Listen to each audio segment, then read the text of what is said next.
আমি প্রথমেই আপনাকে যেই প্রশ্নটা করতে চাই সেটা হচ্ছে প্রধানমন্ত্রী নরেন্দ্র মোদী আর প্রধান উপদেষ্টা ডক্টর মোহাম্মদ ইউনূস এই দুজনের মধ্যে বৈঠকটিকে আপনি কিভাবে দেখলেন? আমি যেটুকু দেখতে পারলাম বা বুঝতে পারলাম সেটা হচ্ছে এটা ভীষণ ঔপচারিক একটা মিটিং করতে হবে বলে মিটিং। কারণ তার আগের দিন যে রাত্রির বেলা নৈশভোজ ছিল, যেটা বিমস্টেকের হেড অফ স্টেটদের নৈশভোজ ছিল, সেখানেই বডি ল্যাঙ্গুয়েজ বেশ কঠোর ছিল নরেন্দ্র মোদীর। পাশে বসা ইউনূস সাহেবের সঙ্গে প্র্যাকটিক্যালি তার চোখে চোখ মেলেনি এবং বেশিরভাগ সময় সে সোজা তাকাচ্ছিল, কথাবার্তাও বিশেষ কিছু হয়নি। তো that was not a very good sign of relationship between the two. Last moment অব্দি ভারতবর্ষ জানায়নি যে তারা মিট করছে কি করছে না, যদিও বাংলাদেশের তরফ থেকে ছিল। বাংলাদেশের তরফে আগেও যখন তারা দুজনে একটা জায়গায় গেছিল সেখানেও তারা বলে যাচ্ছিল যে মিটিং হবে সাইড লাইনসে, তো নোবডি ওয়াজ রিয়েলি শিওর। কিন্তু লাস্ট মোমেন্টে হয়েছে মিটিংটা এবং it was held in Narendra Modi's hotel. Yunus সাহেব সেই হোটেলে ড্রাইভ ডাউন করে তার টিমের সঙ্গে এসেছিল এবং যেরকমভাবে হয় আমাদের মিটিংয়ে প্রত্যেকটি তার সঙ্গে যারা যারা ছিল তারা উঠে দাঁড়িয়ে ইউনূস সাহেবকে গ্রিট করেছিল। কিন্তু তারপরে the entire meeting was very frosty. Narendra মোদীর body language throughout the meeting again remain very frosty. কথাবার্তা উনি খুবই কম বলেছেন এবং ইউনূস সাহেবের কথা অ্যাবাউট হাসিনা ইত্যাদি they were virtually disregarded. And as far as the question of explanation from Dr. Yunus of his comments on Northeast in China, সেই প্রশ্নগুলো যতদূর আমরা জানি অজিত ডোভাল যে ন্যাশনাল সিকিউরিটি অ্যাডভাইজার তিনি করেছিলেন এবং again the answer was a little befuddled. বাংলাদেশের তরফ থেকে ইউনূস সাহেব কিছু একটা বলার চেষ্টা করেছিলেন, উনি বোধহয় some kind of an explanation দিয়েছিলেন যে এটা this is his personal remarks, not made in his official capacity. তারপরে যতদূর আমরা জানি মাইনরিটি রাইটস। জি, আপনি শেষ করতে পারেন, কিন্তু আমার একটা প্রশ্ন একটু করতে চাই যে এই যে সেভেন সিস্টার্স নিয়ে এমন মন্তব্যের পর থেকেই তো ভারত জুড়ে সাংবাদিকেরা লিখছিলেন যে বৈঠক হওয়া অসম্ভব হবে, কূটনৈতিক বিশ্লেষকরা সাবেক কূটনীতিকরা সে কথা বলছিলেন। তারপরেও যে নরেন্দ্র মোদীকে বসতে হলো ডক্টর ইউনূসের সাথে, সেটার একটা কারণ কি এটা কিনা যে ডক্টর ইউনূস একটা লম্বা সময় থাকবেন সেটা ভারত বুঝতে পারছে, এক। আর দ্বিতীয় কথা, ভারত তো বলে আসছিল তারা অনির্বাচিত সরকারের সাথে বসে না, তো তারপরে অনির্বাচিত সরকারের সঙ্গে এমন সময়ে বসলো কেন যখন আবার সেভেন সিস্টার্স নিয়ে এমন একটা স্পর্শকাতর মন্তব্য করে এসেছে? মানে সবাইকে তো আপনাদের বিস্মিত করেই নরেন্দ্র মোদী বসলেন শেষ পর্যন্ত। দুটো জিনিস, প্রথমত ভারত বলেনি যে বসবে না ইউনূসের সঙ্গে, ভারত বলেছে যে কোনো লম্বা মেয়াদী ট্রিটি বা ডিসিশন ইন্টারিম সরকারের সঙ্গে তারা নেবে না। মানে গঙ্গা ট্রিটি নিয়ে কথা হবে না, তিস্তা ট্রিটি নিয়ে কথা হবে না, ট্রেডের যে নতুন ট্রিটি তৈরি করতে হবে, কারণ ভারতের যে এলডিসি স্ট্যাটাসের জন্য শূন্য শুল্কে বাংলাদেশকে রপ্তানি করতে দেয়, সেটা জন্য কথাবার্তা নতুন সরকারের সঙ্গেই হবে। দ্বিতীয় নম্বর, ভারতবর্ষতে আমার মনে হয় না, আমি জানি না, আমি তো আমলা নই, পলিটিশিয়ান নই, আমি সাংবাদিক, তবে আমার যতদূর আমার বোঝা ভারতবর্ষে কেউ মনে করে না যে ইউনূস সাহেব লম্বা মেয়াদির রেসের ঘোড়া। ইউনূস সাহেব is an interim kind of a premier, chief অ্যাডভাইজারকে প্রিমিয়ারই বলবো আমরা, যাকে আর্মি প্লেস করেছে এবং his life as premier remains as long as the army backs him. And I don't want to say anything about how long the army will back him. That is for you to understand and guess. দ্বিতীয় নম্বর হচ্ছে যেটা আপনি বললেন যে ইউনূসের সঙ্গে তাহলে মিটিংটা কেন করলো। বাংলাদেশ বিমস্টেকের চেয়ারম্যান হচ্ছে, দিস ইজ বাই রোটেশন। থাইল্যান্ডও আমাদের বোধহয় কিছুটা, যতদূর আমি জানি, যে ভারতীয় ডেলিগেশনকে রিকোয়েস্ট করেছিল যে এই মিটিংটা যেন হয়। যে হোস্ট কান্ট্রি তার কথা না রাখাটা ঠিক নয়, এটা খুবই অভদ্রতা হবে। দ্বিতীয়ত, যদি নতুন চেয়ারম্যান, ইনকামিং চেয়ারম্যানের সঙ্গে একবার তো কথা বলা দরকার, সেই জন্য দেখা হয়েছে। কিন্তু as I said, meeting was a very frosty one. And Ajit Doval যখন ন্যাশনাল সিকিউরিটি অ্যাডভাইজারকে দিয়ে প্রশ্ন করানো হয় যে আপনার এই কথাটা বলেছিলেন, নিজের মন্তব্য হিসেবে বলেছিলেন না অফিসিয়াল স্ট্যাটাসে বলেছিলেন, that is in itself indicative of the kind of conversation that happened. তারপরে বোধহয় আরো কিছু মাইনরিটি রাইটস, মাইনরিটিদের উপরে অত্যাচার হচ্ছে কিনা সেসব নিয়ে কথাবার্তা হয়েছিল এবং কিছু বোধহয় প্রতিশ্রুতি বাংলাদেশের যে তরফ থেকে কিছু একটা দিয়ে হচ্ছিল। এক্সাক্ট ওয়ার্ডিং তো আমি জানি না, আমি তো ছিলাম না এবং নিশ্চয়ই আমার জানার কথা না, এগুলো সব শোনা কথাই বলতে পারি। তবে যতটুকু বুঝতে পারলাম যে বাংলাদেশ ডেলিগেশনের থেকে শুধু একমাত্র ইউনূস সাহেবই কথা বলেছেন, বাকি বোধহয় খুব একটা কেউ কথা বলার সুযোগ বোধহয় পাইনি। তবে মিটিংটা মধ্যে বোধহয় প্রধান মন্ত্রী ভারতীয় প্রধানমন্ত্রী এবং ইউনূস সাহেবের মধ্যে বার্তালাপ হয়তো খুব কম হয়েছে, 10 কি 12 মিনিট ম্যাক্সিমাম। টোটাল মিটিং এর ডিউরেশন যদি 30-35 মিনিট হয়ে থাকে, তার মধ্যে ম্যাক্সিমাম এদের দুজনের মধ্যে 10 মিনিটের কথাবার্তা হয়েছে। তো বাকি সময় কি হয়েছে? মানে আমিও ভাবছিলাম যে 40 মিনিটের বৈঠকের কথা শুনেছি। বাকি সময় যতদূর আমরা জানতে পারছি যে অজিত ডোভাল কিছুটা লেকচার দিয়েছেন এবং কিছুটা আমাদের ফরেন মিনিস্টার জয়শঙ্কর তার বক্তব্য রেখেছেন। তো কনসিকুয়েন্টলি ইট ওয়াজ মোর ওয়ান সাইডেড দ্যান দ্বিপাক্ষিক বার্তালাপ। মানে লেকচার দিয়েছেন মানে সেভেন সিস্টার্স নিয়ে এবং বিভিন্ন বিষয় নিয়ে। সেভেন সিস্টার্স নিয়ে ওইটুকু প্রশ্ন ছাড়া আর কিছু বলা। আপনি বলছিলেন লেকচার দিয়েছে অজিত দোভাল এবং কিছুটা বক্তব্য রেখেছেন এস জয়শঙ্কর। তো ভারতের পক্ষ থেকে বিক্রম মিশ্রি যখন ব্রিফ করেছেন তিনি তো এগুলো বলেন নাই। আমাদের প্রেস সচিব যখন ব্রিফ করেছেন বা ফেসবুকে অনেকগুলো স্ট্যাটাস দিয়েছেন তিনিও সে সম্পর্কে কিছু বলেন নাই। তো আপনার সূত্র কি খবর দিচ্ছে? মানে অজিত দোভাল, এস জয়শঙ্কর তারা কি নিয়ে কথা বললেন? মানে 45 মিনিটের বৈঠকের বেশিরভাগটা সময় তাহলে কি হলো? অজিত ডোভাল কথা বলেছে প্রশ্ন জিজ্ঞেস করেছে রাদার যে উনি কি ভাবে এই প্রশ্নটা উঠিয়েছিলেন, প্রস্তাবিত করেছিলেন নিজের পার্সোনাল ক্যাপাসিটিতে না অফিসিয়াল ক্যাপাসিটি। তাতে ইউনূস সাহেব সেভেন সিস্টার্স এর প্রশ্ন যতদূর আমরা জানি, এটা তো ন্যাচারালি আবার আমি বলছি যে আমি তো সাংবাদিক হিসেবে খবর রাখতে পারি, কিন্তু কতটা সঠিক সেটা তো যারা ছিল তারাই বলতে পারবে। উনি তাতে কিছু একটা উত্তর দেওয়ার চেষ্টা করেছেন যে না ওটা আমি পার্সোনাল লেভেলে জিজ্ঞেস বলেছি বা কিছু এরকম একটা বলেছিলেন। এস জয়শঙ্কর অনেক পরে কথা বলা শুরু করেছিলেন, কিন্তু উনি যেটা বলেছেন সেটা বেসিক্যালি উনি বলেছেন মাইনরিটি প্রোটেকশন ঠিক করে হচ্ছে না ইত্যাদি ইত্যাদি, বাংলাদেশের সিচুয়েশন নিয়ে উনি বলেছেন। আর বাংলাদেশের তরফ থেকে বলতে গেলে কেউই কোনো কথা বলেনি এক্সেপ্টিং ইউনূস সাহেব, এবং উনিও খুব বেশি কিছু বলতেই বোধহয় চান্স পাননি। এটা আমাদের যতটুকু আমরা জানি। অবভিয়াসলি পলিটিক্যাল ডিসকোর্সে, একটা ডিপ্লোম্যাটিক ডিসকোর্সে কোনো স্পোক্স পার্সন এটাকে নিয়ে বিস্তারিত রূপে বলবে না, but it was quite a hard meeting and quite a hard nosed meeting, and Narendra মোদির body language throughout was not soft. Seven sisters নিয়ে মন্তব্যের পর আসলে ডক্টর মোহাম্মদ ইউনূসের সঙ্গে নরেন্দ্র মোদী দেখা করলেন বটে, কিন্তু তারপরেও কি ভারতে যে সমালোচনা বা বিস্ময় চলছিল তারই প্রেক্ষিতে এই ভারত বাংলাদেশকে দেওয়া ট্রান্সশিপমেন্ট সুবিধাটা বাতিল করলো কিনা? আপনি যদি সংবাদপত্রগুলোরও হেডলাইন দেখেন ভারতের, সরাসরি তারা বলছে যে ইউনূসের সেভেন সিস্টার্স এর মন্তব্যের একটা জবাব এই ট্রান্সশিপমেন্ট সুবিধা বাতিল, মানে সেটা করতে একটা চাপ ছিল কিনা নরেন্দ্র মোদী সরকারের উপর? না, ট্রান্সশিপমেন্টটা ডেফিনেটলি এটার জবাব বলতে পারেন, তবে আরো অনেকগুলো ফ্যাক্টরস আছে তার পিছনে। প্রথমত হচ্ছে মিটিংটার পরে ভুল তথ্য দেওয়া, বাংলাদেশের প্রেস সচিব যিনি ইউনূস সাহেবের প্রেস সচিব তার ভুল তথ্য দেওয়া এই মিটিংটার সম্বন্ধে। তারপরে যে কথা যেগুলো শোনা যাচ্ছে, যেগুলোর এখনো কোনো ভিত্তি আমরা জানি না যে সত্য কি মিথ্যা, যে চায়নাকে একটা এয়ারপোর্ট বানাবার একটা সুযোগ দেওয়া হবে কাছে পিঠে। আপনি জানেন অলরেডি চায়না কক্সেস বাজারের কাছে পেকুয়া বলে একটি জায়গায় বন্দর বানিয়েছে, সেটা শেখ হাসিনার সময় তৈরি হয়েছিল, এনাদের সময় নয়, যেখানে আপনি 6খানা সাবমেরিন পার্ক করতে পারেন এবং 8খানা বড় ওয়ারশিপ রাখতে পারেন। এখন আপনাদের বাংলাদেশে যে ওয়ারশিপস আছে সেগুলো হচ্ছে ফ্রিগেট, সেগুলো কিন্তু ডিস্ট্রয়ার নয়। তো একটাও ডিস্ট্রয়ার নেই, আপনাদের 7খানা ফ্রিগেট আছে। ফ্রিগেট অনেক ছোট জাহাজ, যদিও সেটাও একটা সমর্থশালী জাহাজ, কিন্তু সেগুলো আপনাদের যে বার্থ আছে সেগুলো আরো বড় জাহাজ রাখতে পারে। দ্বিতীয় নম্বর, 2টো সাবমেরিন আছে, দুটোই চায়না থেকে কেনা সাবমেরিন আছে, এছাড়া কিছু নেই। সেখানে 6টা সাবমেরিন রাখার বার্থ আছে। সেই জন্য অনেকেরই বিশ্বাস ছিল ওয়েস্টার্ন কান্ট্রিজেও এবং ভারতবর্ষেও যে এটা কি পরে গিয়ে চায়না যেরকম ভাবে তারা পোর্ট ইউজ করে অন্য জায়গায়, সেরকম ভাবে কি তারা ইউজ করবে for berthing the Chinese navy?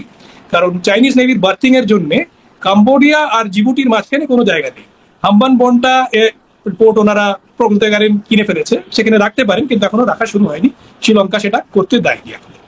মাঝে মাঝে চাইনিজ নেভেল জাহাজ ভারতের কথাতেই ওনারা রাখেন না। এমনকি যে চাইনিজ যেগুলো রিসার্চ ভেসেলস, যেগুলো বেসিক্যালি বলতে পারেন এক রকমের অনেকে মনে করে স্পাইং ভেসেলস, সেগুলোকেও আজকাল ওনারা রাখতে দিচ্ছেন না শ্রীলঙ্কায়। কিন্তু চায়না কি তাহলে বাংলাদেশে রাখবে, সেটা একটা প্রশ্ন ছিল, এবং সেটা যে শুধু ভারতীয় অ্যানালিস্টদের মাথায় ছিল তা নয়। যতদূর আমি জানি ওয়েস্টার্ন অ্যানালিস্টরা এটা নিয়ে আরো বেশি চিন্তিত ছিল, এবং কেউ কেউ তো বলে, সেটা জানি না সত্য মিথ্য কতটা কি, কিন্তু অনেকের ধারণা যে আপনাদের ওখানে যদি গণ অভ্যুত্থানটা যদি সত্যি সত্যি কালার রেভোল্ট হয়ে থাকে, কেউ জানে না ওটা কালার রেভোল্ট ছিল কিনা, তাহলে পরে সেটার একটা কারণ এটাও হতে পারে যে এইভাবে আপনারা চায়নার দিকে যদি এগিয়ে যান তাহলে এটা হবে। অনেকে এটাও বলে যে 37% যে ট্যাক্সটা লাগানো হয়েছে এটা একটা ওয়ার্নিং, যে চায়নার দিকে বেশি এগালে পরে আমেরিকা আরো কিছু শুল্ক বা অন্য কিছু দাঁড়াতে পারে। কারণ এগুলো কতটা সত্য কতটা মিথ্যা আমি তো জানি না, আমি এগুলো শুনছি। আমরা স্ট্র্যাটেজিক যারা অ্যানালিস্ট, যারা ডিফেন্স অ্যানালিস্ট আমাদের সঙ্গে মাঝে মাঝে কথাবার্তা বলেন, তাদের ধারণা যে এটা একটা কারণ হতে পারে। কারণ আপনি যদি দেখেন এশিয়াতে সবচেয়ে বেশি শুল্ক তাদের উপরে লাগিয়েছে যাদের সঙ্গে চায়নার কোনো রকমের একটা বিরাট সহযোগিতার ব্যাপার আছে। বাংলাদেশ, পাকিস্তানে গোয়াদার আছে, ওইদিকে আপনি দেখুন কম্বোডিয়া যারা তাদের পোর্ট ফ্যাসিলিটিস দিয়েছে, ভিয়েতনাম যার সঙ্গে মাঝখানে অনেক আদান প্রদান বেশি বেড়ে গেছিল China. So in a way the tariffs war is not just about tariffs, it's also about geopolitics. মানে তার মানে চীন ঘেঁষা হওয়া নিয়ে শুধু তো ভারতের চিন্তা না, চীন ঘেঁষা হওয়া নিয়ে আমেরিকারও খুবই গুরুতর চিন্তা আছে এবং চিন্তা করে না। আমি আপনাকে একটু ইন্টারাপ্ট করবো। নিশ্চয়ই। ব্যাপারটা হচ্ছে ভারতবর্ষের ডিপ্লোমেসি তো হাজারের বছর পুরনো, চাণক্যর সময় থেকে আমরা ডিপ্লোমেসি করে আসছি। আমরা মানে আমি নই, অবশ্যই আমি ডিপ্লোম্যাট নই, কিন্তু ভারতীয়দের রন্ধে রন্ধে এই ডিপ্লোমেসিটা আছে, ইরানিয়ানদের মধ্যেও আছে। আপনি দেখবেন ইরানিয়ানরাও ভীষণ সাটল মেসেজ দেয়, যেটা আমেরিকানরা দেয় না। আমেরিকানরা কাউবয় স্টাইল ডিপ্লোমেসি করে, তারা সাদা বলো, কালোকে কালো বলে। আমাদের নেহরু, প্রধানমন্ত্রী নেহরুর নামকে তারা বিশ্বাসই করতো না, তারা বিশ্বাসই করতো না যে এটা নিউট্রাল। তারা বিশ্বাস করতো তোমরা যদি আমাদের সাইডে না হও তাহলে তোমরা আমাদের বিরুদ্ধে। কিন্তু India believes in a nuanced diplomacy. আমরা নিজেরা $100 বিলিয়ন ব্যবসা করি চায়নার সঙ্গে, আমরা কেন থামাবো আমাদের প্রতিবেশীরা যদি ব্যবসা করে চায়নার সঙ্গে? কিন্তু হ্যাঁ, যদি আমাদের সিকিউরিটি কনসার্ন কোথাও যদি মনে হয় যে আমাদের অব্যাহত হচ্ছে, তো নিশ্চয়ই আমরা বলবো, সেটা বলি। কিন্তু আমেরিকানদের সেসব কিছু নেই। আমেরিকানদের হচ্ছে তুমি হয় আমার দিকে, নালে আমার বিরুদ্ধে। তো সেটা একটা প্রবলেম। এবং ছোট দেশ, বাংলাদেশ ছোট দেশ নয়, 170 মিলিয়ন লোক অনেক লোক হয়, কিন্তু আমেরিকার চোখে ছোট দেশ। তো আমেরিকা এইসব জিনিসকে টলারেট করে না। আপনি জানেন American style of diplomacy is different. আপনি টুনিশিয়া থেকে নিয়ে শুরু করুন, ওনারা বিভিন্ন জায়গায় গণ অভ্যুত্থান করিয়েছেন এবং তার একটা স্ক্রিপ্ট থাকে যে রিভোল্ট হয়, প্যালেসের জিনিসপত্র প্রদান দেখানো হয়, সাদ্দাম হোসেনের সোনার টয়লেট দেখানো হয়েছিল, এগুলো হয়েছে। তো বলতে পারি না যে কি হয়েছে, কোথায় কি হয়েছে, কিন্তু this is something which is reminiscent of that. আপনি মানে চাণক্যর সূক্ষ্ম কূটনৈতিক চালের কথা বলছিলেন, তো সেই ভারতবর্ষের কথা বললে তো আপনি আবার বাংলাদেশকেও বাদ দিতে পারবেন না। মানে আমরা উত্তরসূরি, সেই ভারতবর্ষেরই উত্তরসূরি। কিন্তু মানে এই এখনের ভারত, এই যে ধরেন ট্রান্সশিপমেন্ট সুবিধা বাতিল করে যদি ডক্টর ইউনূসের সেই মন্তব্যের জবাব দিতে চায়, এটা কি সূক্ষ্ম কূটনৈতিক চাল, নাকি একরকমের ভারত জানান দিতে চাইলো যে সে একটা বাণিজ্যিক শাস্তিমূলক ব্যবস্থা নিতে পারে বাংলাদেশের বিরুদ্ধে? এবং মনে করেন কিনা, মানে আমার অনেক সূত্র বলছে যে এটা শুরু ভারতের তরফ থেকে।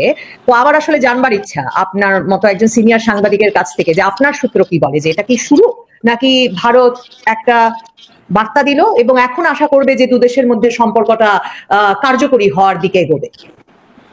বার্তা দিল, কারণ ভারত আগেও বার্তা দিয়েছে, সেইগুলো হয়তো সূক্ষ্ম বার্তা ছিল, হয়তো সেটা বাংলাদেশের তরফ থেকে সেটা বোঝেনি। বিভিন্ন রকমের ইউনূস সাহেবের অ্যাডভাইজাররা বিভিন্ন রকমের মন্তব্য করছে, চিকেন স্নেক, নর্থ ইস্ট, আবার কে কোন একটা রিটায়ার্ড কর্নেল বলেছে 4 ঘন্টায় কলকাতা জয় হয়ে যাবে। দেবদীপ পুরোহিত আমার বন্ধু টেলিগ্রাফে, সে তো ভয় কাটা ছিল যে কলকাতা হয়তো জয় হয়ে যাবে। তো এইসব আছে। দেখুন, এটা একটু হ্যামার ব্লো বলতে পারে, কিন্তু হ্যামার ব্লোটা হয়তো দিয়েছেন এই আশায় যে তারা এবার বুঝতে পারবে ম্যাটার্স আর মাচ মোর সিরিয়াস। কারণ দুটো দেশকে তো পাশাপাশি থাকতে হবে, কেউ তো চলে যেতে পারবে না। তো প্রতিবেশী দেশের সঙ্গে ভালো সম্পর্ক সবাই চায়। এরশাদের সময় তো ভারতবর্ষের সঙ্গে বাংলাদেশের খুবই ভালো সম্পর্ক ছিল। শেখ হাসিনা একমাত্র নয় যার সঙ্গে আমাদের ভালো সম্পর্ক ছিল। জেনারেল জিয়ার সময় বেগম জিয়ার থেকে বেটার সম্পর্ক ছিল, এবং জেনারেল জিয়া অনেক ব্যাপারে ভারতবর্ষের সঙ্গে কোঅপারেটও করেছে। অবশ্য পরে গিয়ে কোনো না কারুর প্রভাবে উনি আইএসআই কে দখলদারি করতে দিয়েছেন, নর্থ ইস্ট মিলিটেন্টসদের ক্যাম্প বানাতে দিয়েছেন, ট্রেনিং দিতে দিয়েছেন। বেগম জিয়ার সময় আপনি নিজেই জানেন যে ওই একটা জাহাজ ভর্তি অস্ত্র এসেছিল, অনেক কিছুই হয়েছিল। বেগম জিয়ার সময় সবচেয়ে বড় যেটা হয়েছিল সেটা হচ্ছে একটা, আমার মনে আছে দিল্লিতে একটা কনফারেন্স হয়েছিল, এশিয়ান হাইওয়ে নাম্বার 1 বলে একটা প্রজেক্ট ছিল, যেটা ইউএন, এডিবি সবাই ইন্টারেস্টেড ছিল, ওয়ার্ল্ড ব্যাংক। তাতে শুধু দুটো দেশ আপত্তি করেছিল, একটা হচ্ছে পাকিস্তান আর একটা হচ্ছে বাংলাদেশ। বাকি সব দেশ চাইছিল যে ইউরোপ থেকে সিঙ্গাপুর অব্দি একটা হাইওয়ে তৈরি হবে। অবশ্যই ইউরোপ থেকে যখন সিঙ্গাপুর অব্দি হাইওয়ে তৈরি হবে, সেটা তো হিমালয় পর্বতের উপর দিয়ে যেতে পারে না, সেটা টিবেটান প্ল্যাটের উপর দিয়ে যেতে পারে না, সেটা ভারতবর্ষের মধ্যে দিয়ে যাচ্ছিল। এবং ভারতবর্ষে আসতে গেলে আপনাকে হয় ইরানের থ্রু দিয়ে, নাহলে আফগানিস্তানের থ্রু দিয়ে পাকিস্তান হয়ে আসতে হয়। এবং ভারত থেকে আপনি বার্মাতে যদি এন্টার করতে চান তাহলে বাংলাদেশের থ্রু দিয়ে যাওয়া হয়। রুটটা যেরকম ভাবে বানানো হয়েছিল, তাতে বাংলাদেশ হয়ে সেটা আবার বোধহয় মিজোরাম হয়ে বার্মা যাচ্ছিল। কিন্তু তাতে এই দুজনের প্রবল আপত্তি, আর আপত্তির কোনো কারণ আমরা বুঝতে পারি। ইনফ্যাক্ট এতটা হয়েছিল যে জার্মান ডেলিগেশন মানে সম্পূর্ণরূপে তারা দেবের জাস্ট আগাস যে এরকম একটা জিনিস হতে পারে, এত ভালো একটা প্রপোজালকে দুটো দেশের স্টাবারনেসের জন্য পন্ড হয়ে যেতে পারে। কারণ এটা হলে পরে সত্যি মানে goods movement between South East Asia up to Europe would have been fantastic.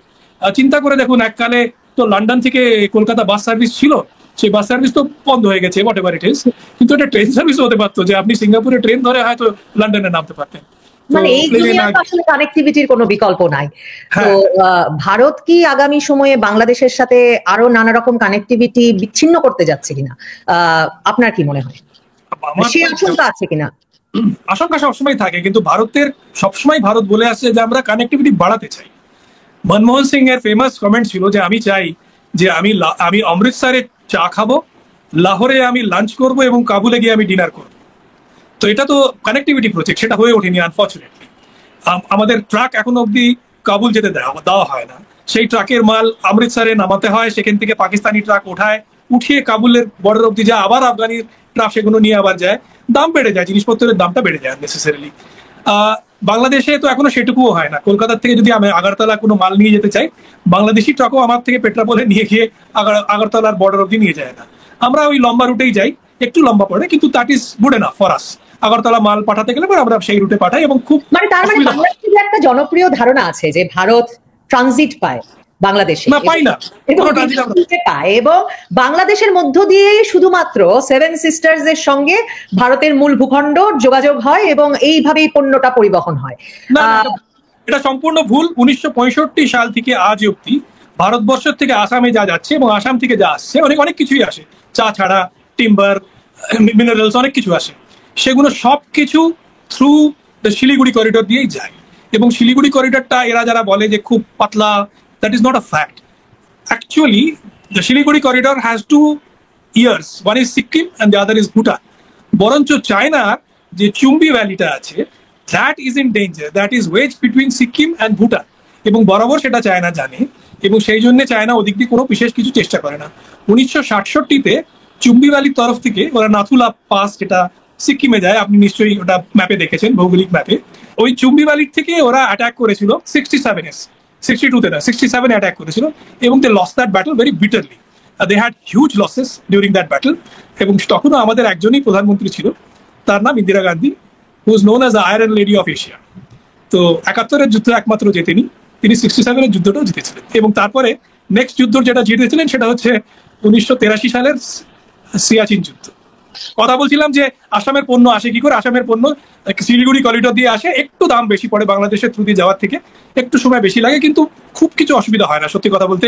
এবং অরুণাচল প্রদেশ থেকে যদি জিনিসপত্র আনতে হয় তাহলে ওটা will always be the shorter route. এবং এখনো আমাদের যে ইলেকট্রিসিটি গ্রিড কানেক্টিভিটি, আমাদের যে আপনার network connectivity, everything is through the Siliguri corridor. বাংলাদেশকে আমরা নেটওয়ার্ক কানেক্টিভিটি দিতে চেয়েছি, গ্রিড কানেক্টিভিটি দিয়ে দিয়েছি। আপনি জানেনই ত্রিপুরা থেকেও আপনারা পাওয়ার পান এবং ফারাক্কার থেকেও আপনারা ইলেকট্রিসিটি পান, আর এখন তো বোধহয় আদানির একটা কোন পাওয়ার স্টেশন থেকেও যাচ্ছে। দ্যাট ইজ থ্রু বেড়াবেড়া, মুর্শিদাবাদ ডিস্ট্রিক্টে। কিন্তু এটা ছাড়া আমাদের তার অনেক আগের থেকে আমাদের grid connectivity through the Siliguri corridor ভীষণভাবে রয়েছে। এবং Siliguri corridor is one of the most well defended places on earth. I think personally it is perhaps better defended than even the border with Pakistan. সে তো ঠিক, কিন্তু তারপরেও তো ধরুন চিকেন নেকের এই বিষয়টি, মানে এই শব্দটা যখন বলা হয়, বা এই শিলিগুড়ি করিডোর নিয়ে একটা নিরাপত্তা ঝুঁকি, একটা স্পর্শকাতরতার জায়গা আছে। আপনি নিজেই বেগম জিয়ার সময়কার কথাটা তুলছিলেন একটু আগে। তো এই বেগম জিয়ার সঙ্গে, অর্থাৎ বিএনপির সঙ্গে ভারতের সম্পর্কটা ভালো না। বিএনপি কে আসলে ভারত এই যে নানা রকম কারণ বলছেন, একরকম বলা যেতে পারে ভারত বিশ্বাস করে না, ভারতের সঙ্গে বিশ্বাসের সম্পর্কটা ভেঙে গেছে। এবং এরপরে এই যে শেখ হাসিনার পুরো সময়েও আমরা সেই সম্পর্কটা সেভাবে করে আবারও মেরামত হয়েছে তেমন কোনো প্রমাণ দেখি নাই। অন্যদিকে দেখেন যে বাংলাদেশে অন্য যে রাজনৈতিক দলগুলোর উত্থান ঘটেছে, জামায়াত ইসলামী সহ ইসলামিক দলগুলোকে আমরা এই 5ই আগস্টের পর থেকে যাদেরকে খুব সক্রিয় দেখছি, ভারত বোধহয় তাদের সঙ্গে আলোচনাটা করবার জন্য খুব মানে প্রস্তুত কিনা, কিংবা আলোচনা করাটা সহজ মনে করে কিনা, সে বিষয়ে প্রশ্ন থেকে যায়। তখন ভারতের জন্য আসলে ডক্টর মোহাম্মদ ইউনূস সবচেয়ে ভালো অপশন কিনা? কারণ ভারতের দীর্ঘ সময়ের মিত্র শেখ হাসিনা বা আওয়ামী লীগ আবার কবে বাংলাদেশের রাজনীতিতে ফিরতে পারবে সেসব মানে তার তো কোনো ঠিক নেই। আমি যদি আপনাকে বলি যে 2015-16 সাল থেকে বিএনপির ডেলিগেশনের পর ডেলিগেশন বা জামাতের ডেলিগেশনের পর ডেলিগেশন দিল্লিতে আসে, তাহলে আপনি কি বলবেন? আমি যদি এও বলি যে তারা বারংবার ভারতের বিভিন্ন জায়গায় ক্লোজ ডোর মিটিং এ অবশ্য যদি বলে থাকে যে আমরা খুব ভালো লোক, আপনাদের কোনো চিন্তা নেই, আমরা সত্যিকারের বন্ধু আপনার, তাহলে আপনি কি বলবেন? আমি যদি বলি যে 2024-এর গণ অভ্যুত্থানের পরেও বেশ কয়েকটি ডেলিগেশন এই দুটি পার্টিরই এসছে দিল্লিতে, তাহলে আপনি কি বলবেন? আমার কি উত্তর আপনি পেলেন? নিশ্চয়ই। কাজেই আপনার বলছেন যে সকলের সাথেই একটা দ্বিপাক্ষিক সম্পর্ক সৃষ্টির সুযোগ ভারত। হ্যাঁ, নিশ্চয়ই, কারণ আমাদের সম্পর্ক তো বাংলাদেশের পিপল টু পিপল, আমরা তো কোনো পার্টির সঙ্গে নই। হ্যাঁ, definitely Sheikh Hasina has delivered on many fronts, not for India, for entire Asia and for her own country.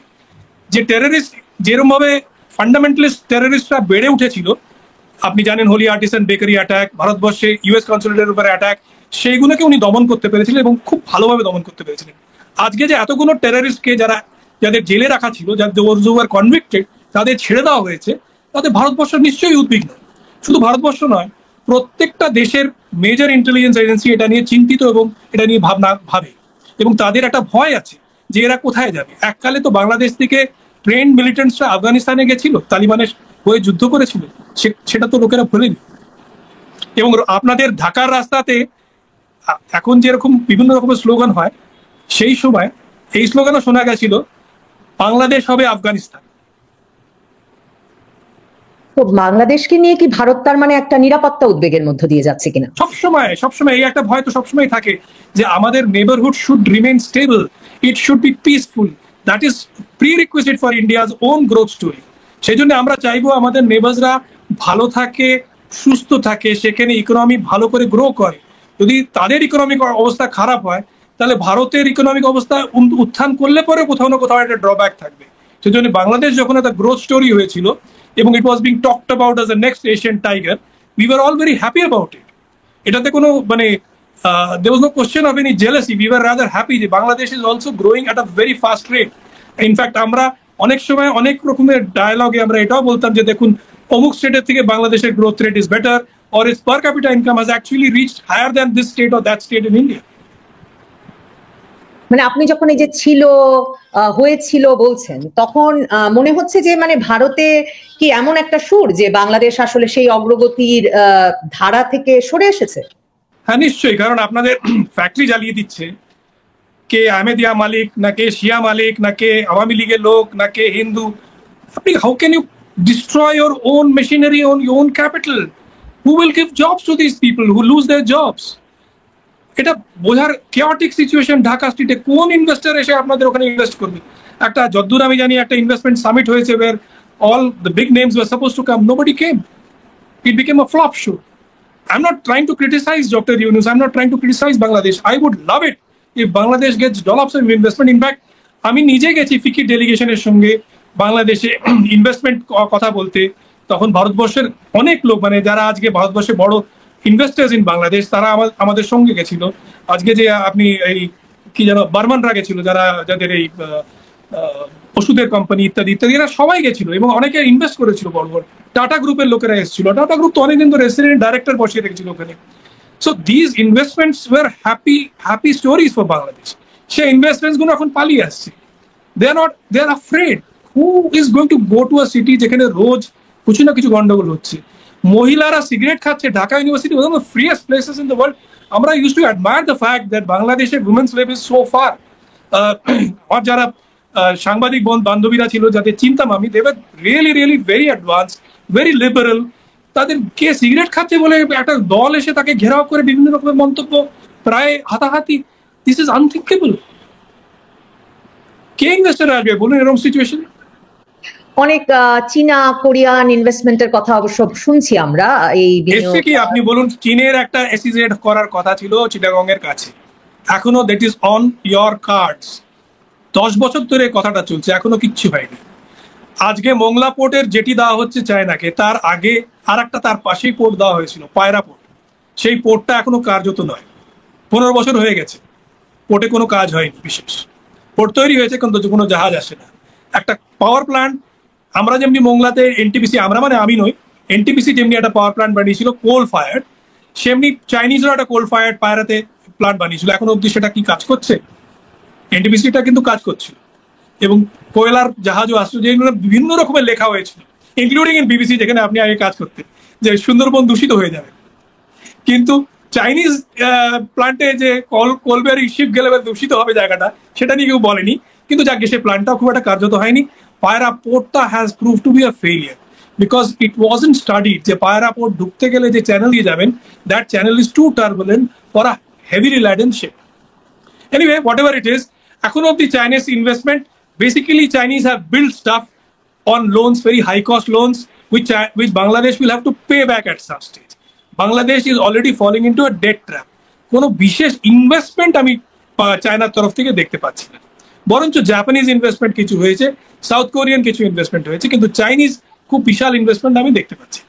মানে সেটা তো আপনি বলছেন সেই শেখ হাসিনার আমল থেকেই যে ট্রেন্ডটা চলছে সেই ট্রেন্ড, কিন্তু এখন তো আরো কেওটিক সিচুয়েশন। শেখ হাসিনার আমলেও আমার এখনো মনে আছে ভারতীয় একজন ইনভেস্টর যে ফ্রান্সের একটা লেভেলের জন্য তৈরি করতো, মহিলাদের গার্মেন্টস তৈরি করতো, তারা আমারই মানে একজন আপনাদের ওখানে একজন ইন্ডাস্ট্রিয়ালিস্ট বলেছিল, আমি তাদের সঙ্গে যোগাযোগ করেছিলাম, দে ফ্লিউ ডাউন। কিন্তু as luck would have it, সেই দিন হেফাজতে ইসলাম একটা বিরাট মিছিল করেছিল, সেই লোকটা ভয় চলে ফেরত চলে এসেছে হোটেলে, এক রাত্রির থেকে ফেরত চলে বলে I can't risk investment in a country where there are this kind of strikes going on. So এটা যদি সেই সময় বলে, তাহলে আজকের দিনে চিন্তা করুন, আপনি নিজে ঢাকা থেকে এসেছেন, আপনি নিজে চিন্তা করুন কি সিচুয়েশন। আমার যারা বন্ধু ঢাকাতে এবং অনেক বন্ধু আছে, তারা বলছে যে ডাকাতি যে কোনো দিন হতে পারে। একটা সময় ছিল ডাকাতি খুব মানে প্রায়ই হতো, এখন একটু কমেছে, কিন্তু এখনো হচ্ছে। রাস্তায় ছিনতাই, লুট, এভাবে কোন ইনভেস্টর আসবে? আপনি বলছিলেন যে আপনার কাছে যা খবর আছে তাতে ভারতবর্ষে কেউ মনে করে না যে ডক্টর ইউনূস একটা লম্বা সময়ের জন্য বাংলাদেশে ক্ষমতায় আছেন। মানে আপনি বলছিলেন লম্বা সময়ের ঘোড়া বলে কেউ মনে করে বলে আপনি মনে করেন না, ভারতে কেউ মনে করে বলে। কিন্তু বাংলাদেশে নিশ্চয়ই আপনারা জানেন যে নির্বাচন চাই না, ডক্টর ইউনূসকেই 5 বছরের জন্য ক্ষমতায় চাই, উনি ক্ষমতায় থাকলে বাংলাদেশ একটা বড় ধরনের স্থিতিশীলতার দিকে যাবে। এই একটা মানে আওয়াজ আমরা কিন্তু অনলাইনে বিশেষ করে ভীষণভাবে দেখছি, এবং খুব এখন পর্যন্ত কোনো সুনির্দিষ্ট সময়সীমা নাই, মানে কবে নির্বাচন হবে সেই নিয়ে একটা উদ্বেগ আছে রাজনৈতিক দলগুলোর তরফে, আসলে বিএনপির তরফে। জামায়াত বা ছাত্রদের দল তো নির্বাচন সেভাবে চাইছে না এই মুহূর্তে। তো ভাববার কেন কারণ আছে যে ডক্টর ইউনূস লম্বা সময় থাকবেন না? তাকে তো বেশ গুছিয়ে বসতে দেখা যাচ্ছে। প্রথমত এই সরকারটার পিছনে আর্মি আছে। আর্মির চিফ বলেছেন যে ডিসেম্বরের মধ্যে ইলেকশন তিনি চান। তিনিও বলেছেন, ইউনূস সাহেব তাকে প্রতিশ্রুতি দিয়েছে যে ডিসেম্বরের মধ্যে ইলেকশন হয়ে যাবে। ইউনূস সাহেব নিজে রেকর্ডে বলেছেন যে ডিসেম্বর খুব জোর হলে পরে মার্চের মধ্যে উনি ইলেকশন করে দেবেন। দ্বিতীয়ত, এটা একটা একো চেম্বারের মধ্যে আপনি কথা বলছেন, অনলাইন ইজ এন একো চেম্বার, আপনিও জানেন আমিও জানি।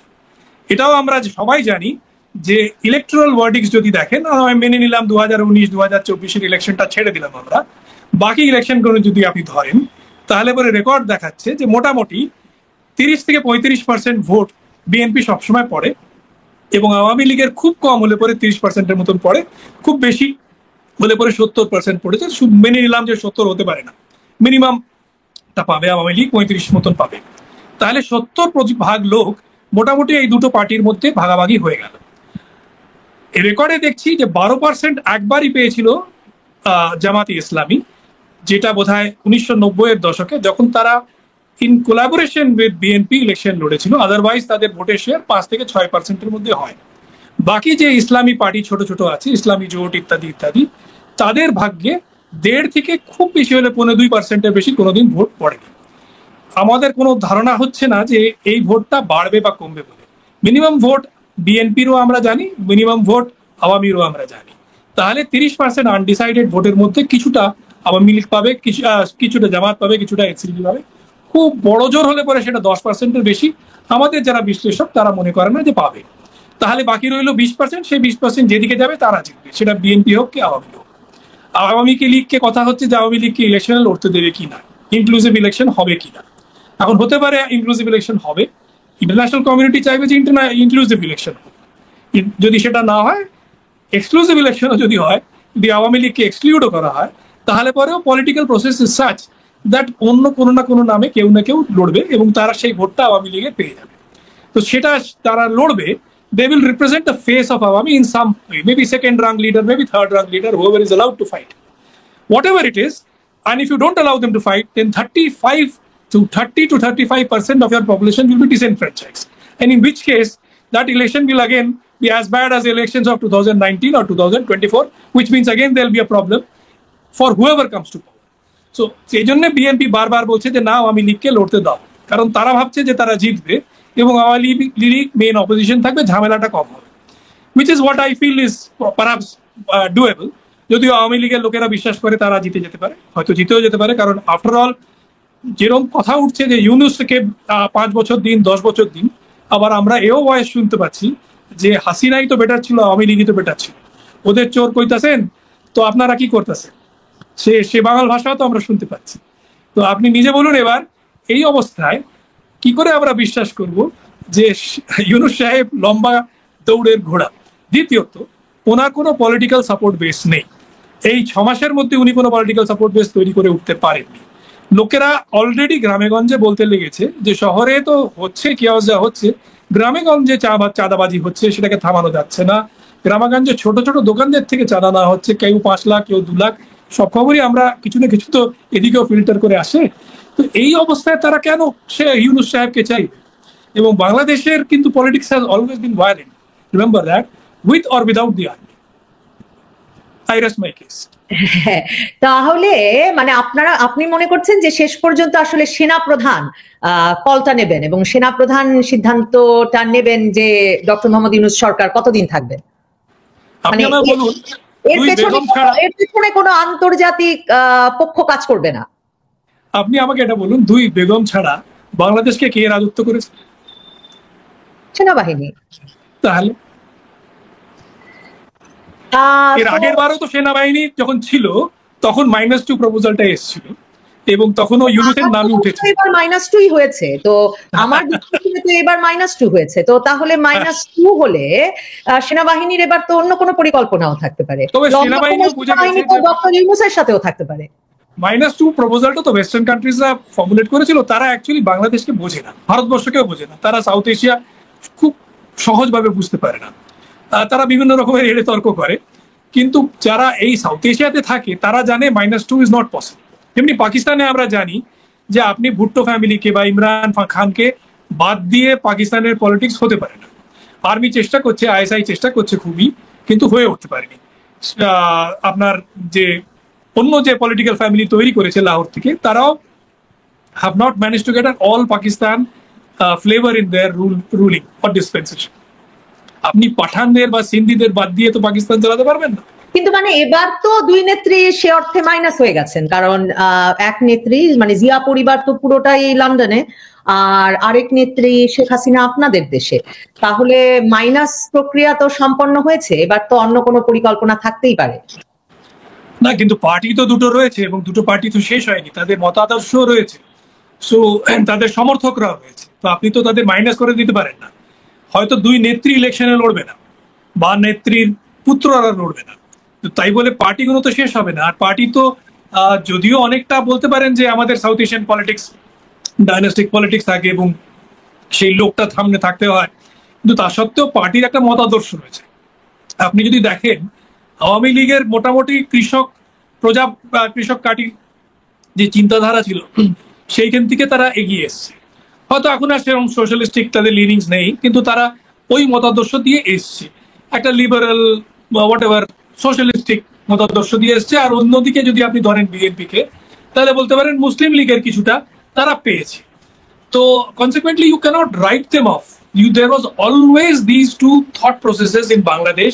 এমনকি 71-এর সময়ও যখন 70-74% লোক আওয়ামী লীগকে ভোট দিয়েছিল এবং তারা মুক্তিযুদ্ধের পক্ষে ছিলেন, তখনও তো কিছু লোক বিরুদ্ধে ছিল, এবং পরে গিয়ে অনেকে যারা মুক্তিযুদ্ধের পক্ষে ছিল এবং আওয়ামী লীগের পক্ষে ছিল, তারা আবার আওয়ামী লীগ থেকে সরে গিয়ে বিএনপির দিকে চলে গেছিল ফর ভেরিয়াস রিজনস। সো এই যে দুটো গোষ্ঠী, সে দুটো তো থেকে যাচ্ছে, সে দুটো তো শেষ হচ্ছে না। তো consequently -2 does not work in Bangladesh. As I was saying, যেমনি আপনি পাকিস্তানে সম্পূর্ণরূপে আপনি বলতে পারেন না যে মাইনাস ভুট্টো মাইনাস ইমরান খান হয়ে যাবে, সেরকম ভাবে এখানেও মাইনাস আওয়ামী মাইনাস বিএনপি হতে পারে না। হয়তো এই মুহূর্তের জন্য আপনাদের শেখ হাসিনাকে নিয়ে আপনাদের দেশের ভেতরে আলোচনাটা কেমন, মানে নানার পর্যায়ে নিশ্চয়ই সরকারের নানা পর্যায়ে কথা হয় নিশ্চয়ই আপনার, এবং মানে পরিকল্পনা কি, ভাবনাটা কি, মানে শেখ হাসিনা কি এখন হ্যাঁ মানে এটাই প্রশ্ন, পরিকল্পনা কি, ভাবনা কি? পরিকল্পনাও নেই, ভাবনাও নেই। মোটামুটি উনি যখন এসেছিলেন তখন অল পার্টি বৈঠক হয়েছিল এবং অল পার্টি বৈঠকেই ঠিক হয়েছিল যে উনি আমাদের গেস্ট হিসেবে থাকবেন। ভারতবর্ষের আপনি জানেন একটা পুরনো রীতি আছে, কূটনৈতিক রীতি বলুন যাই বলুন আছে, দালাই লামা আমাদের কাছে এখনো আছে। তাতে চায়না নিশ্চয়ই খুবই লাগাইত ছিল, এককালে যুদ্ধে পর্যন্ত নেমে এসেছিল চায়না, কিন্তু দালাই লামা এখনো আমাদের কাছে আছে এবং দালাই লামার যারা সমর্থক তারাও আমাদের কাছে আছে। ওনার সঙ্গে 1 লাখ লোক এসেছিল, সেই 1 লাখ বেড়ে গিয়ে আজকে ধরে নিন 500,000 লোক রয়েছে।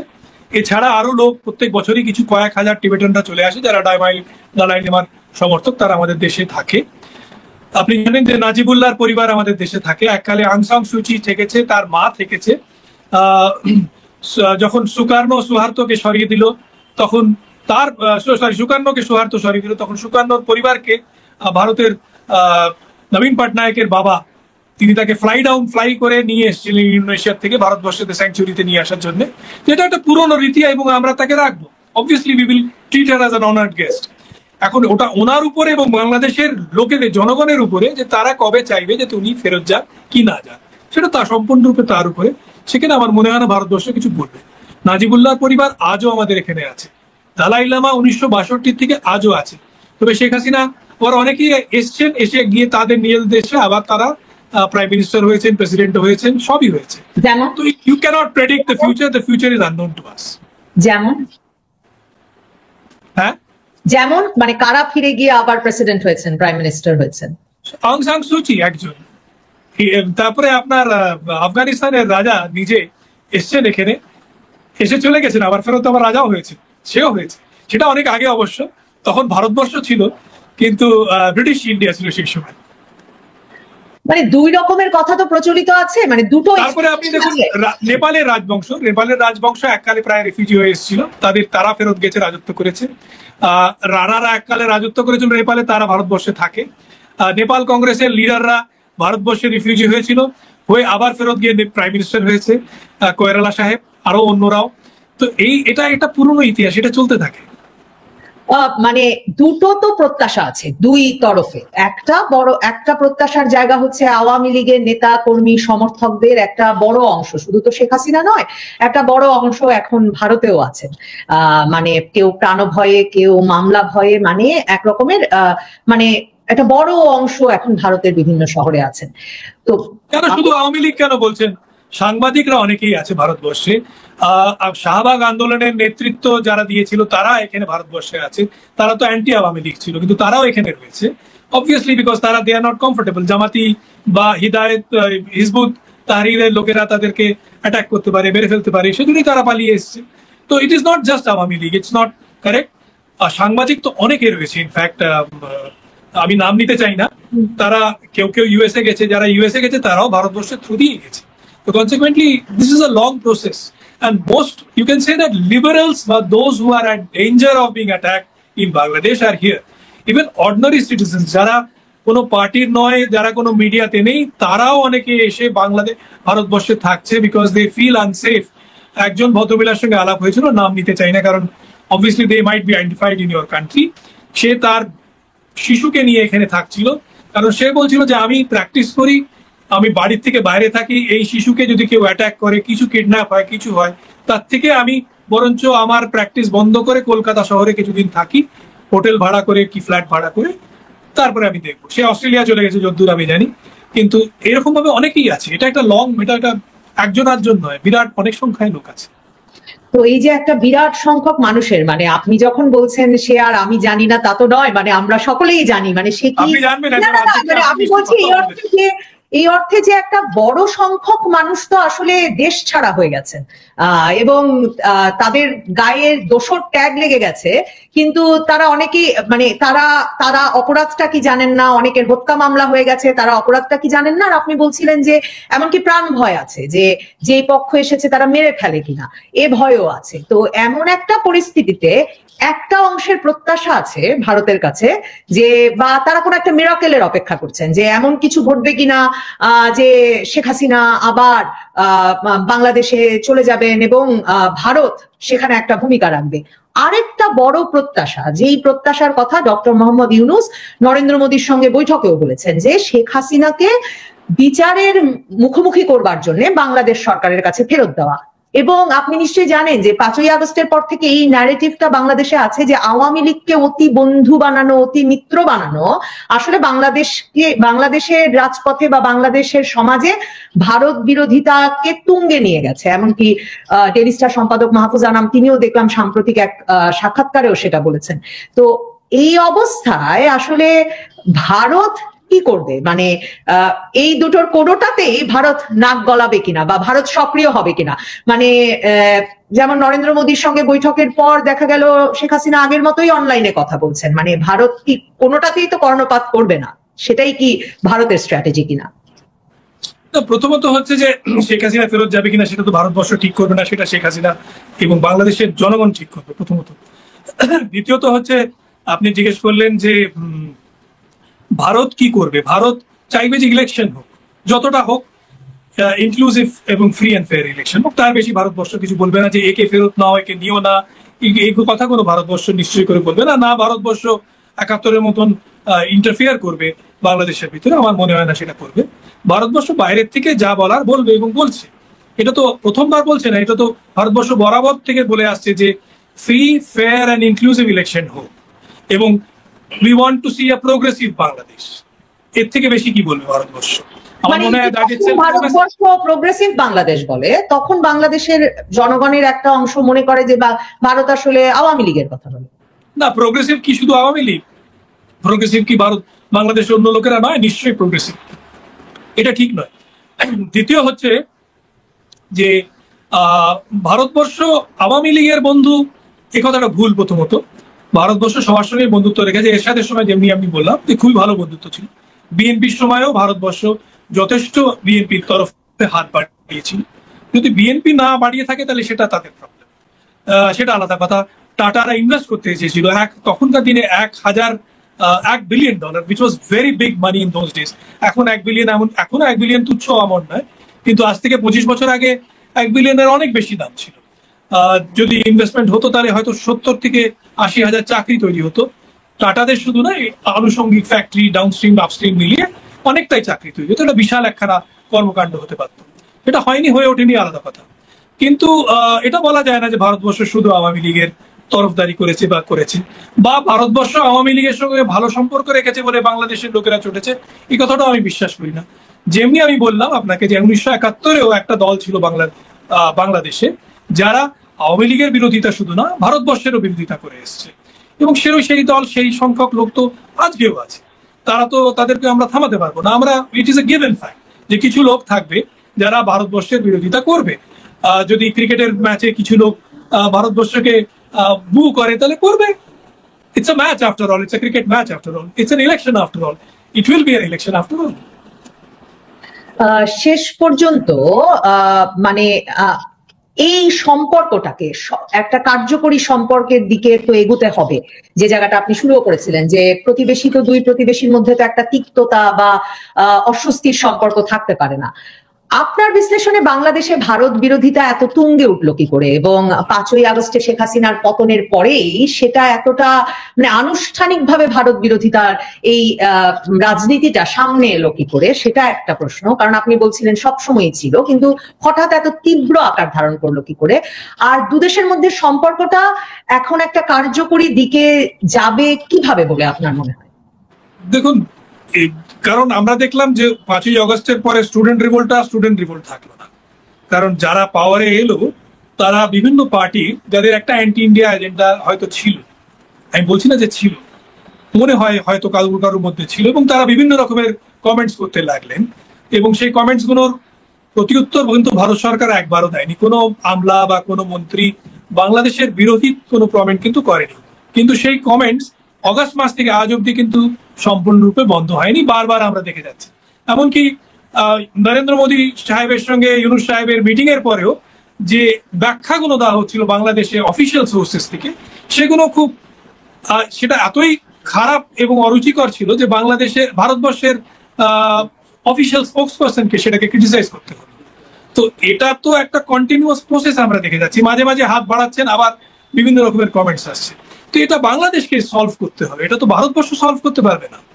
বাংলাদেশকে সলভ করতে হবে যে কি করে তারা মোটর মাউথ, তাদের যে নেতৃবৃন্দ, তারা আনইলেক্টেড যে লিডার্স রয়েছে, অ্যাডভাইজার্স রয়েছে, তারা যাতে মোটর মাউথ না হয় এবং তারা প্রতিবেশী দেশের সঙ্গে সুসম্পর্ক গড়ার জন্য যা কথাবার্তা বলার দরকার সেগুলো বলে।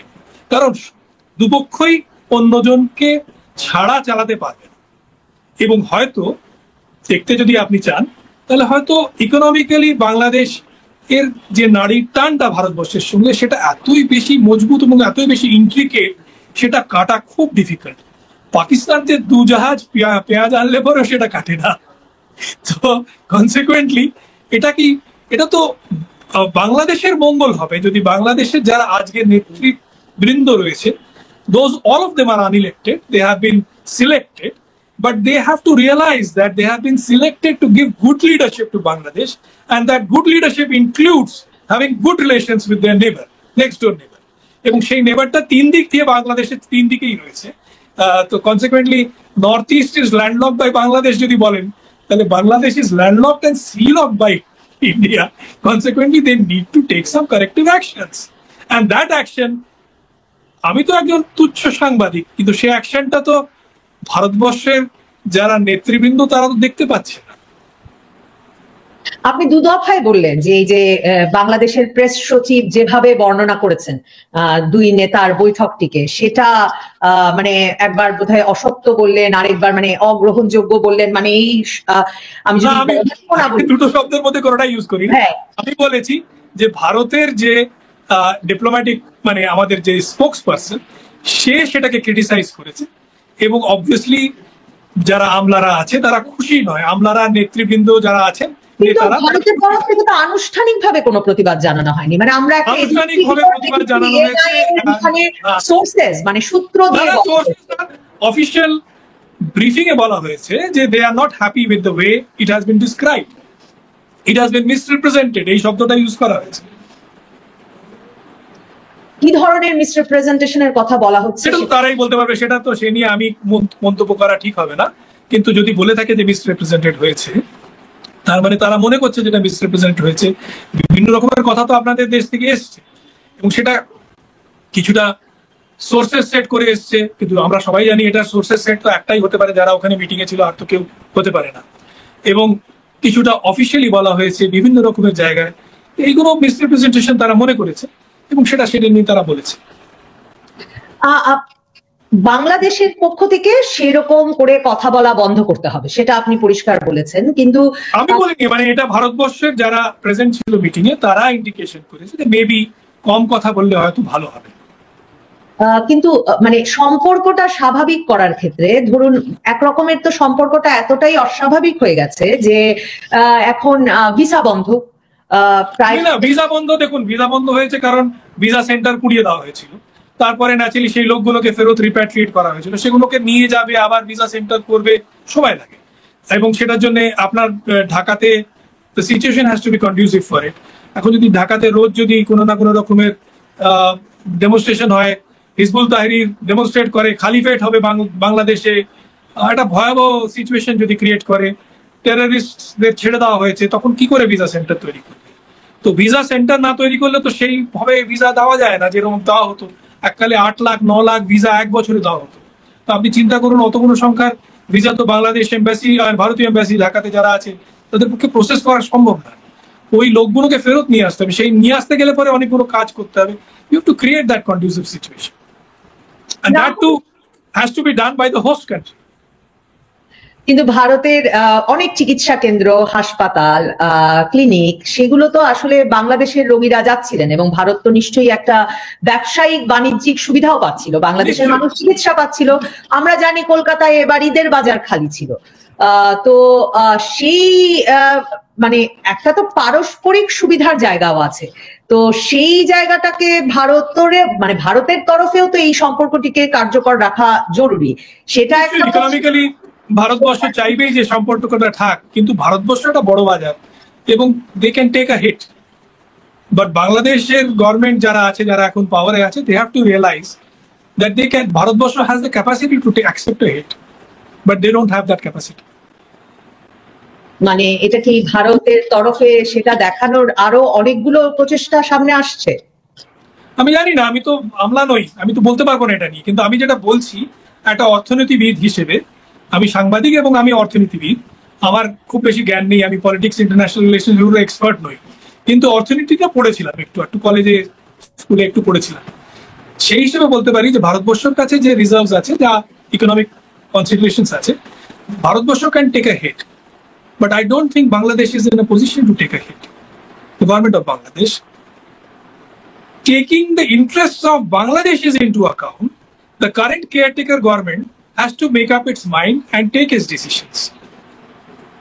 যেমনি ভারতবর্ষ ছেড়ে দিন US ট্যারিফের সম্বন্ধে, they should have been proactive in seeking a way out with the Americans. সেটা করেনি তারা।